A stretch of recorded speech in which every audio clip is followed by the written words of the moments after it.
All right, let's see how this goes tonight. So, gonna do a little show and tell of some labs that I did recently on myself. So, no HIPAA violations, but there's two major cardiovascular labs I tend to use in my practice, Apollo Cardiology.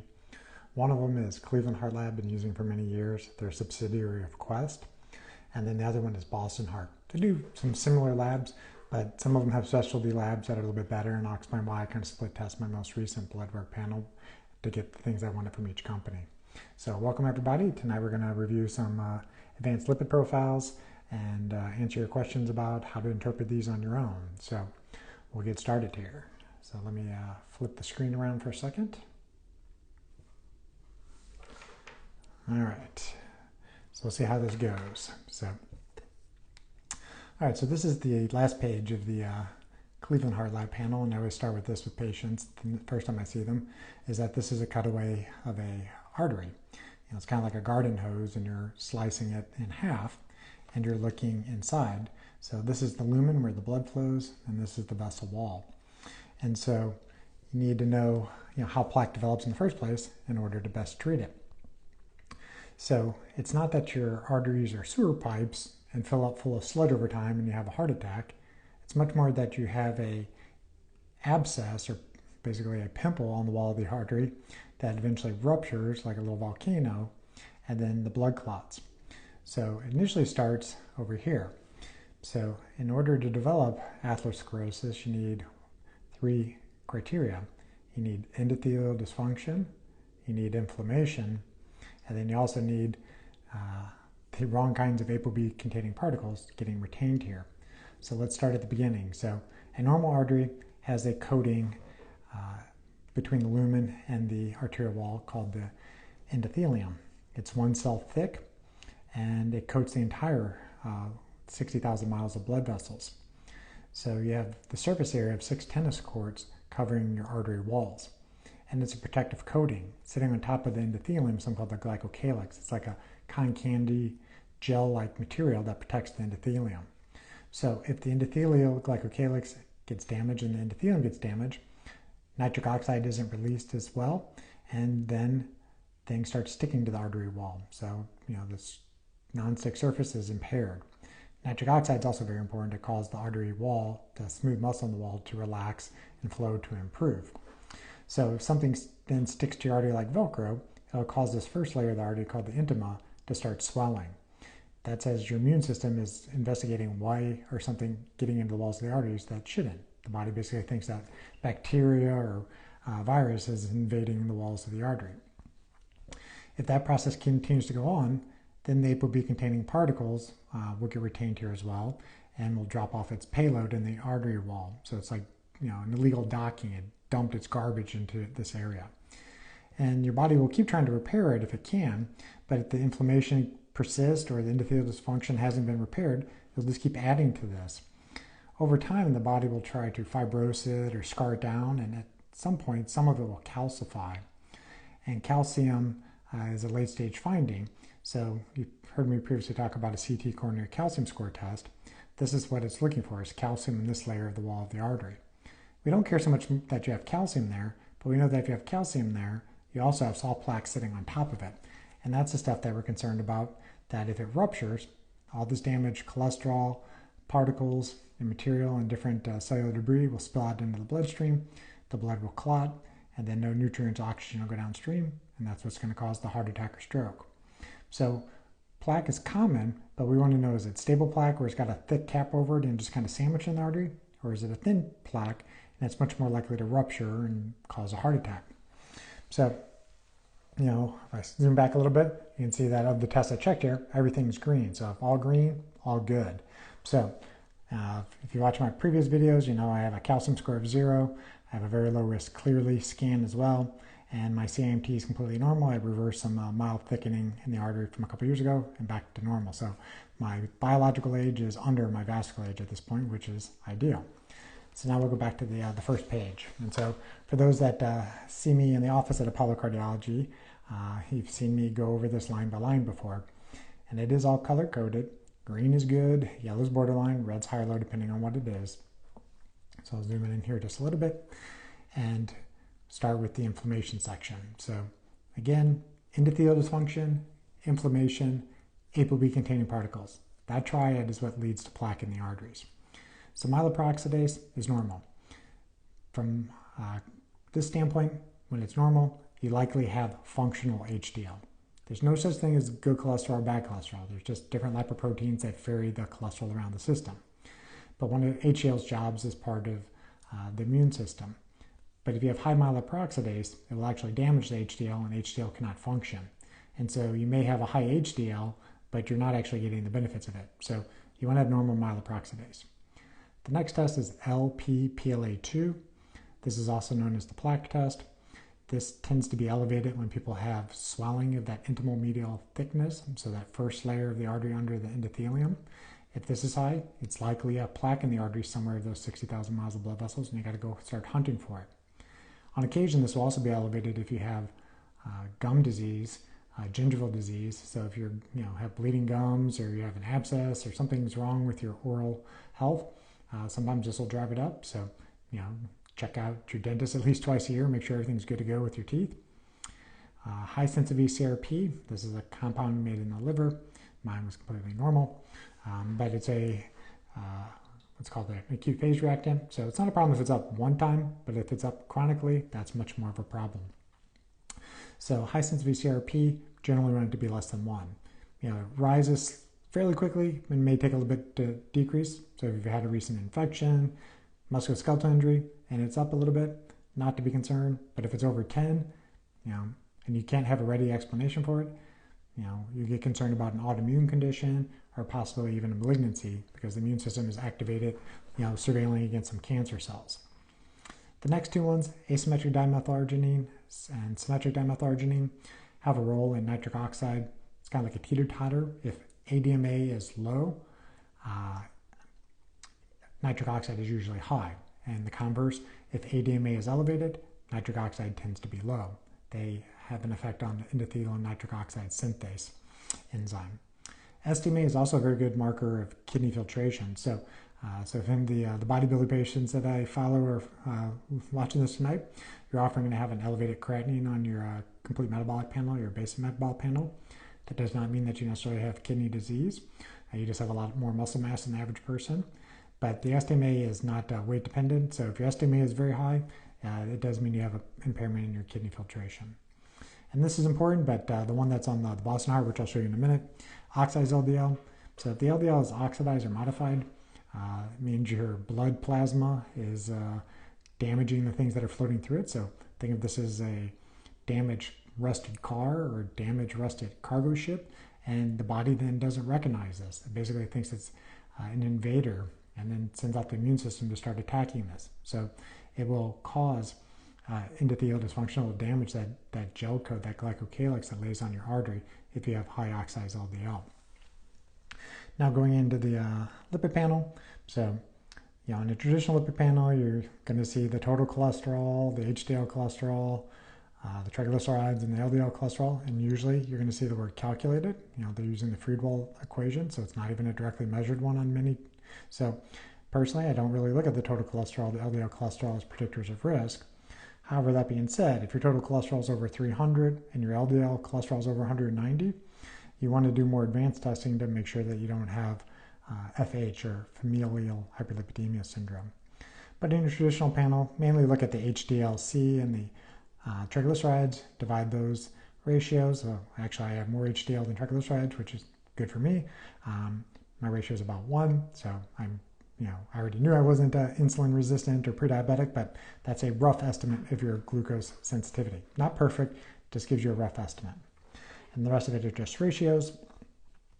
But really what you want to be looking at on an advanced lipid profile is this number, this LDLP, or LDL particle count.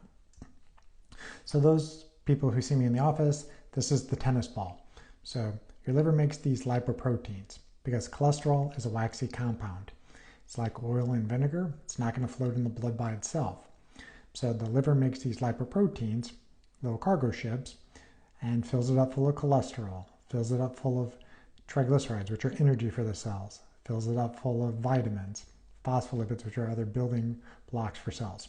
So these little cargo ships get made in the liver, get sent out. Then they go to the, let's say, the muscle cell. The muscle cell will bind to a certain protein on the outside of it, will download the energy in it, and then send it back to the liver. The liver then has to clear it from the blood and then put it into the bile, put it into the gut, and your GI system gets rid of it. So typically, it's one of three places you have to look to see where is the issue when this is, quote, high.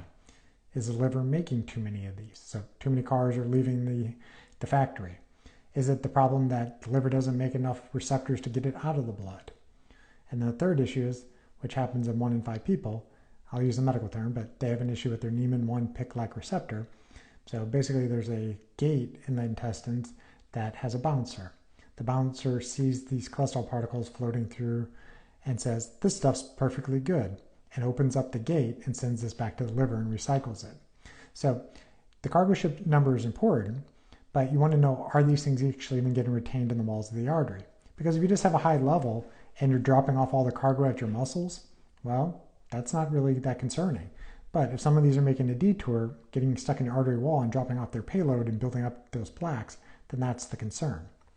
So the total number of particles is important to look at. Now, sometimes, in the older data, you'll see, they'll talk about large particles or type A particles or fluffy LDL, and then small or type B particles or dense particles. The smaller particles tend to be genetic, and they also tend to be driven by insulin resistance. So that's how I mostly use it. I don't really say that the smaller ones are more atherogenic or more likely to form plaque. But that being said, the small LDLs, they have a residence time of about 5 days, so they hang around in your blood vessels for 5 days looking for a home to get out of the blood vessels, where the larger ones usually take 1 to 2 days to clear. So less transit time, less likely the big ones are going to get oxidized as they're going through the system. All right, let's skip on to the next page. So the HDL particle count, I'm not going to say it's not important, but it's a much more tertiary risk factor. You want to fix the LDL particle count and this Apo B particle before getting too concerned about the HDL particle, because HDL has a couple hundred different jobs in the body and they require different sizes. So don't get too hung up on the HDL particle size until you fix the LDL particle, if you need to fix the LDL particle count.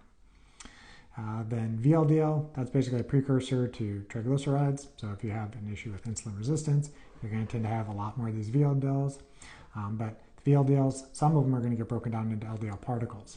So if you see these being really high and you see later insulin and hemoglobin A1C high, work on the insulin resistance, the prediabetes, and these things are going to improve. The apolipoprotein A1, this is on the outside of the HDL particles, but it's not a one-for-one correlation. So you just want to have a ratio that's in the optimal range. So I use it mostly just to get the ratio, because I don't know if there's an actual exact number that this really should be. But really what's important is this one, the apolipoprotein B, or Apo B. So mine was right on the cutoff of 100. So I don't have any plaque in my arteries, so I'm not terribly concerned about being 100. But if you have plaque in your arteries, you generally are going to want this to be a little bit lower. Less cargo ships going through your blood vessels, less interactions with the artery walls, less likely dropping off new cargo to the plaque. So typically, if you have a lot of plaque in the arteries, you're going to see this number under 60. I did not check, it's not on this panel, but I did post about it last week during LPA, or lipoprotein(a) appreciation day. I don't have LP(a), so I checked it once on myself. I don't need to check it every time, but usually LPA shows up on this part. This stands for small dense LDL. Again, this is kind of like the small LDL particles, so I don't have the ones that are more likely to get oxidized. Then this is a novel test that Cleveland Heart Lab does, this HDL function testing. It looks at some different proteins on the outside of the HDL particles, and it comes up with this HDL function CAD score. The lower the score, the better. It's interesting, but I don't know if it's totally clinically useful at this point. But it's supposed to try to give you a good point towards, is your HDL functioning, yes or no? Because just having HDL, you don't know actually what it's going to do. Is it going to do reverse cholesterol transport? Is it going to be working for the immune system? And again, like I said, there's a couple hundred different reactions to HDL. So if you have a lot of the right optimal proteins on the outside of the HDL particles, more likely the HDL particles are doing what they're supposed to do. And then I'll stop mostly here, but glucose, A1C, and I don't, for some reason, didn't check insulin on myself this time. Maybe it's on another page, but that's basically what I wanted to share with you on the main part of collagen. Then there's like 3 or 4 other pages, but I'm not going to go through all the thyroid labs and everything like that. We can do that another time. But this panel is the Boston Heart Diagnostic Panel, and the reason I use this panel is because of this one lab. They're the only ones using it right now, and it's a more sensitive marker than just oxidized LDL. So this stands for oxidized phospholipid on Apo B, and my level is extremely low. That's great. That would be the worst kind of, quote, cholesterol, is having high levels of oxidized phospholipid on Apo B.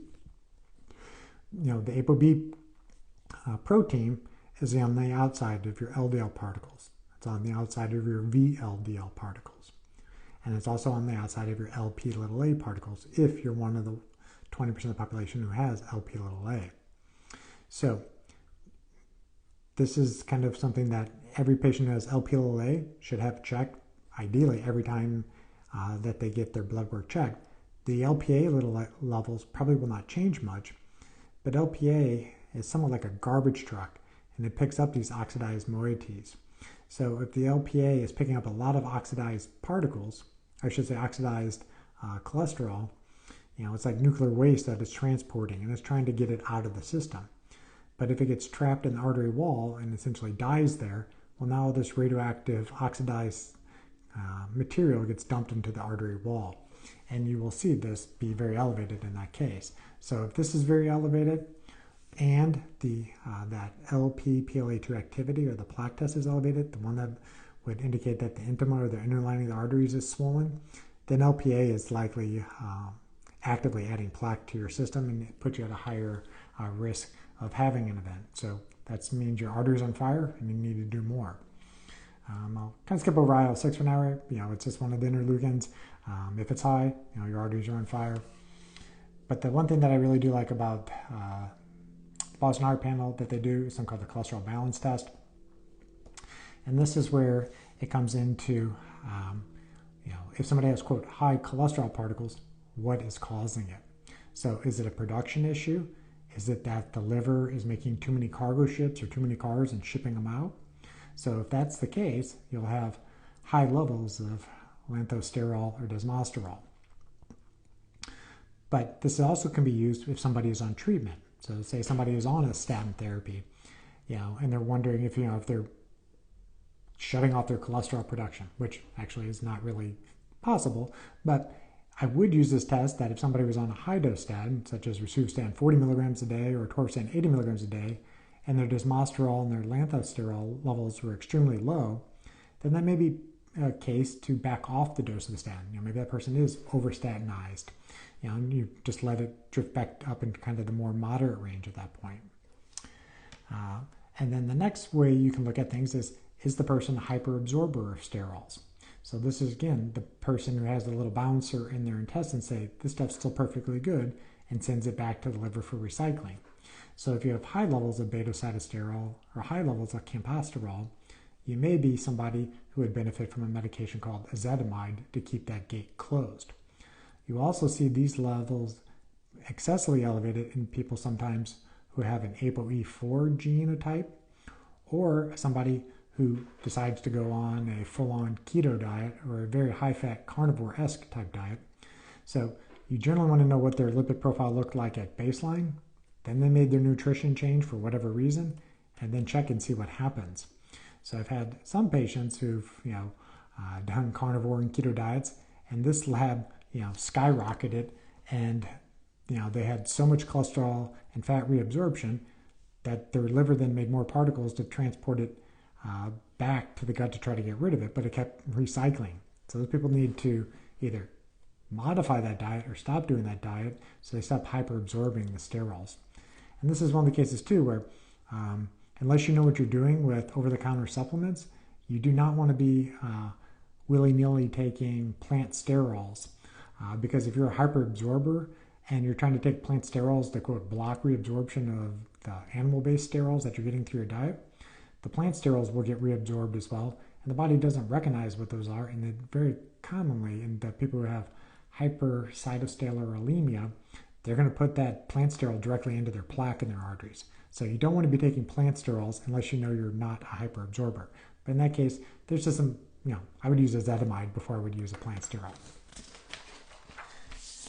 And then one other test they do, Cleveland Heart Lab does one similar, but so that's why I'm only going to share one at a time, but is looking at a fatty acid balance test. Again, this is very good for people who are on a carnivore or keto type diet, but it looks at your saturated fat index, your trans fats, which should ideally be extremely low. The trans fats are the stuff that's in margarine, very processed foods. If you eat out a lot of the fried oils are going to get rancid and be trans fat. So this stuff makes your cell membranes extremely stiff and things don't work well. Then, very important, your omega-3 fatty index. Different labs have different cutoffs. So usually like a level of 5.5%. EPA and DHA, these are basically the main ingredients in fish. And you generally want to be getting these through dietary means, not supplementing means. The EPA is more important for triglyceride lowering. The DHA is more important for brain health. Both are important. And they'll usually give you a ratio. I always mix this one up because I'm used to seeing it the other way of looking at the omega-6 to omega-3 ratio. And generally you want to have that ratio less than 4:1. But what's also nice about this lab is that it'll break down on the outside of your red blood cells how well you're absorbing monounsaturated fats, which is basically going to be your olive oil, your avocados, and then you can look at the ratio. So let me flip it back around for you guys, and I'll also start looking at what other questions. So I know you guys are putting some questions in the chat box, so thank you very much for that. I hopefully didn't bore anybody with reviewing my labs here, but if you have any questions about them or, some more educational type questions about your own labs, just shoot them in the comments here and I'll try to get to them. So somebody says that their hsCRP is always high.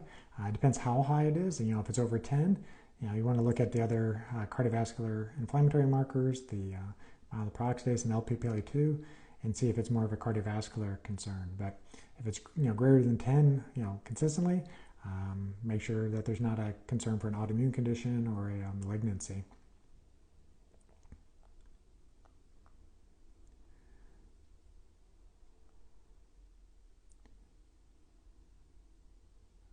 All right. All right, so somebody says, when you say your Lp(a) levels, yours is 0. No, I'm not saying that it's a 0, but it's less than the 75. And I did not check it on this particular lab panel. So I checked that. I've been checking Lp(a) for about 10 years. So I checked on myself 9 years ago and knew I didn't have high levels, so I've not repeated the level on myself. And somebody's asking about the probably the cost of the labs. It really depends. I mean, that's one of the reasons why I don't do split testing in everybody, because not everybody's insurance will cover the Boston Heart Labs in network.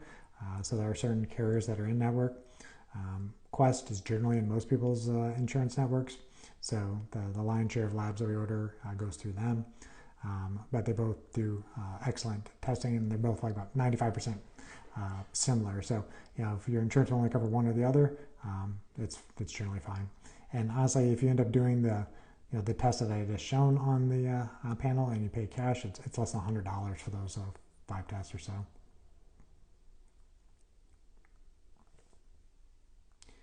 And yes, this was the Boston Heart Diagnostics test that has the oxidized phospholipid on Apo B and the cholesterol balance testing. And do regular insurance pay for these tests? Generally, but it is one of those cases where we generally recommend people who have a high deductible plan or have not done these tests before is to contact their insurance and see what their out-of-pocket costs might be for them. Now, that's kind of a side note. Most of these tests, if you truly had to pay cash for them, it's going to be a couple $100 the first time you do it. If insurance was not to cover it and this was billed insurance, your explanation of benefit will be probably a couple $1,000, but that's not the final price of things. There's a discounted rate, and so it's usually a couple $100 if insurance isn't going to be covering things. So we say, can I speak again on the best way to absorb EPA and DHA as opposed to supplementation or food? It's always best to get it in, the Mother Nature's package. So, seafood is the king of it. You can get in grass-fed beef, but it's at a much lower concentration. It gets a little bit complicated from a quantum physics reason why you want to get it from food versus a supplement, but it comes down to that there's a triglyceride backbone, and when the omega-3s are processed, it flips into a different configuration. So when sunlight hits the ocean and DHA is made in the plankton, it's in a certain configuration. The fish eat the plankton, it flips into a different position. People put it in blenders and put it into capsules, it's probably going to get turned into a different configuration. The configuration that the fish have it, that's the configuration that your brain needs to absorb it. So that's why you want to get it from fish, shellfish, oysters would be optimal. So that's the way I generally recommend it.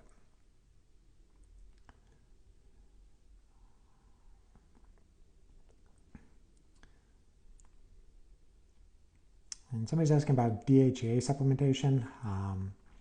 I don't know exactly in what context. It really does not have an effect on the lipid profile. So I would have to know more of a detailed reason why somebody wanted to supplement DHA. But typically, off the top of my head, if somebody says they think they needed to supplement with it, they're also going to be very sunlight deficient, or they just really don't sleep well, and you got to fix your sleep cycles first to fix your hormones. Correct. So fish oil supplementation are generally going to be in an SN1 or SN3 position. It may not, your blood levels might look elevated, but they may not be getting transmitted across certain cell membranes, especially into the brain. So that's why it's important to also get it from actual diet. Now, there's some cases where people who are on extremely high doses of fish oil because they have excessively high triglycerides, well, they're probably going to have to supplement a little bit with it. But the average person should be trying to get the majority of it from seafood.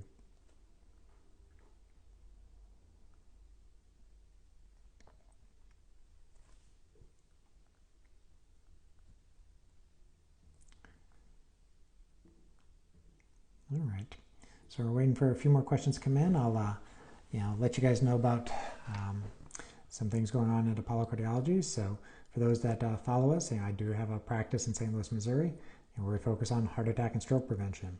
And the testing that I went over tonight, the Cleveland Heart Lab panel, the Boston Heart Diagnostic panel, these are bread and butter testing that we do on every single patient. So generally do this testing twice a year. More frequently if patients request it, or there's a high-risk finding that we want to kind of really put out quickly and make sure that it's going in the right direction. Maybe we'll repeat it in 3 to 4 months. We do all the non-invasive testing in the office that we can to look at the endothelial function. So that includes salivary nitric oxide.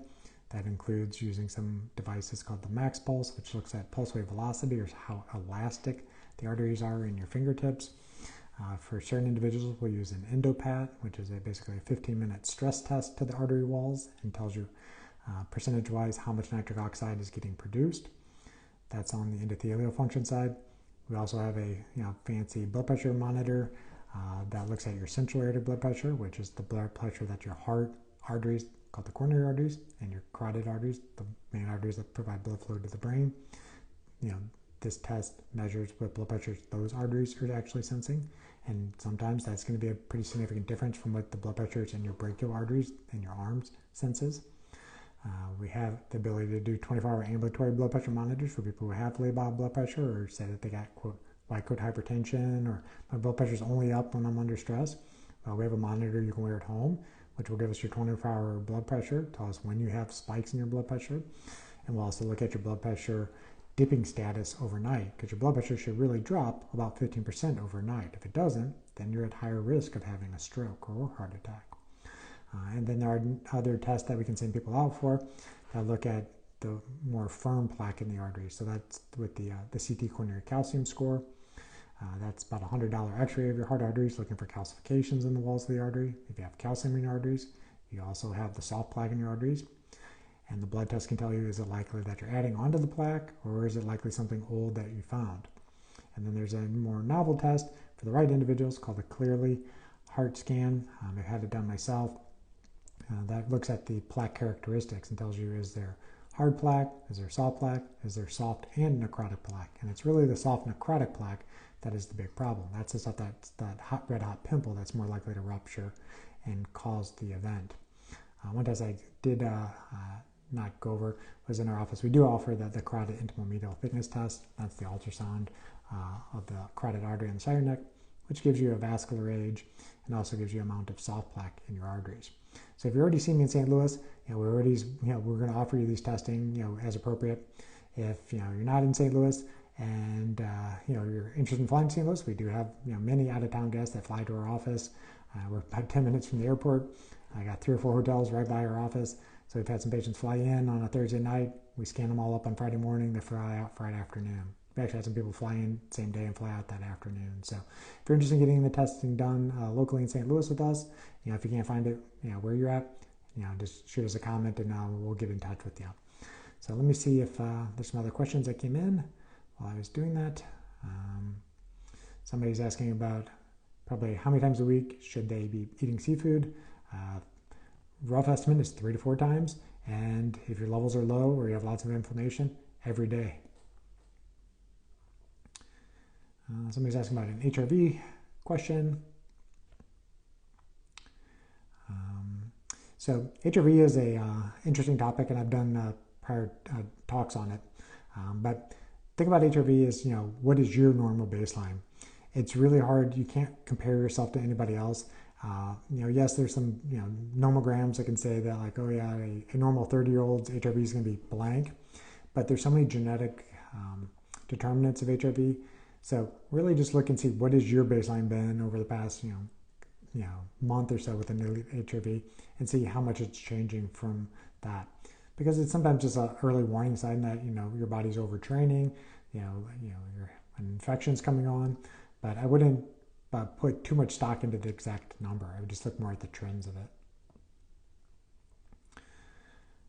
Somebody's asking about cod liver oil. Not opposed to it, but the challenge with cod liver oil is that there's going to be a lot of vitamin A in it, and if you're trying to get the EPA and DHA ratios that you need, you're going to have to chug a whole lot of that stuff, and you may end up overdoing it with the vitamin A. So, maybe a little bit, but I wouldn't try to get the majority of your omega-3s through cod liver oil.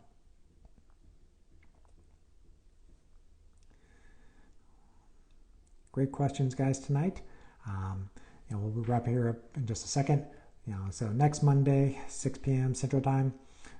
The topic to be determined. It's April, so maybe I'll just open back up to do Ask Me Anything. It can be lipid related if people want, or we do more biohacking type of topics. We talk about photobiomodulation. We talk about blue blocking glasses. If people want to talk more about wearables. I've tried many wearables. I don't wear any wearables. People probably know my reasoning why. I don't like to have any Bluetooth enabled devices sitting on my body at any one time. Put it on there, take the measurement, take it off. But if you want to talk about wearables, happy to do that as well. So hope you guys have a great week, and we'll see you again next time.